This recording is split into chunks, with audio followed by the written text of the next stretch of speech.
பெரிய கிராமத்து வீடு. உள்ளே எலிகள் அரிசி மூட்டைகளையும் உணவு பைகளையும் கடித்துக் கொண்டிருக்கின்றன. ஒரு எலி ஒரு சீஸ் துண்டை கடித்துக் கொண்டு ஓடுகிறது. வீட்டின் உரிமையாளர் கவலையுடன் ஒரு பூனையை வீட்டுக்குள் கொண்டு வருகிறார். பூனை கம்பீரமாக வீட்டை சுற்றி பார்க்கிறது. பூனை வந்ததும் எலிகள் பயந்து ஒளிந்து கொள்கின்றன. சில எலிகள் சுவர்களுக்கு பின்னும் சில பெட்டிகளுக்கு அடியிலும் பதுங்குகின்றன.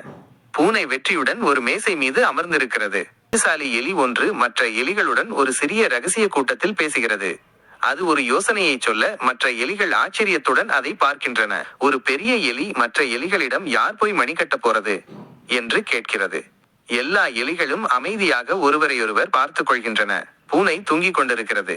பூனை கம்பீரமாக வீட்டை சுற்றி வருகிறது. அதன் கழுத்தில் மணி இல்லை.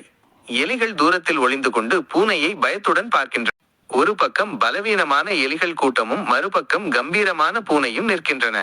நடுவில் நல்ல யோசனை சொல்வது அதை நடைமுறையில் செய்பவர்தான் உண்மையான வீரன் என்ற நெறிக்கருத்து ஒரு பலகையில் பொறிக்கப்பட்டிருக்கிறது.